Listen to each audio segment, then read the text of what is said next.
ஆசிர்வதிக்கும் தேவன் ஆசீர்வதிப்பாரே. ஆபிரகாமை ஆசீர்வதித்தவர் ஆசீர்வதிப்பாரே.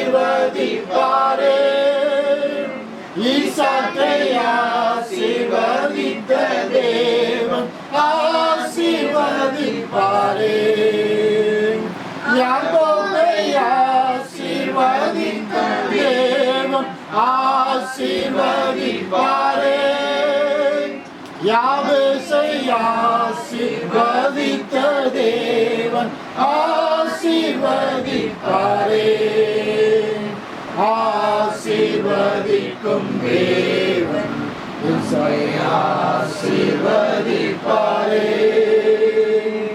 ஆசீர்வதிக்கும் தேவன் ஆசீர்வதிப்பாரே.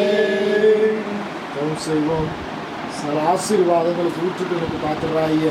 எங்கள் அன்பின் பரலோக பிதாவே, நல்ல இரவு பொழுதுக்காக நன்றியோடு துதிக்கிறோம், ஸ்தோத்திரிக்கிறோம் அப்பா. ஆண்டவரே, எல்சாவுக்கு தந்த இந்த புதிய பிறநாளுக்காக நன்றியோடு துதிக்கிறோம், ஸ்தோத்திரிக்கிறோம் அப்பா. உடைய பிள்ளையை கற்பத்தில் 34 முதல் கொண்டு இந்த நாள் மட்டும் நீ தாங்கி ஏந்தி சுமந்து எல்லாவற்றுக்கும் நீ தப்பித்து காத்ததுக்காக நமக்கு நன்றியோடு துதிக்கிறோம், ஸ்தோத்திரிக்கிறோம் அப்பா. இந்த 5வது பிறந்தநாளை காணும்படியான அனுகிரகம் நீ செய்ததுக்காக நன்றி செலுத்துக்கிறோம் அப்பா. அந்த புதிய வருடம் உடைய பிள்ளைக்கு மிகுந்த ஆசீர்வாதத்தின் வருடமாக இருக்க உதவி செய்யுங்கப்பா. வாழ்க்கையெல்லாம் நெய்யாய் பொழியத்தக்கதாக பிள்ளை மூலமாக பெற்றோர்களை கர்த்தனை ஆஸ்வதிக்க வேண்டுமாய் ஜெபிக்கிறோம் அப்பா.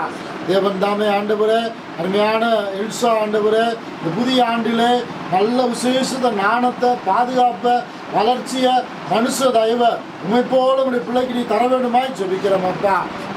ராஜாத்தியை போல ஆண்டவரே ஒரு கீழ்ப்பிடிதல் உள்ள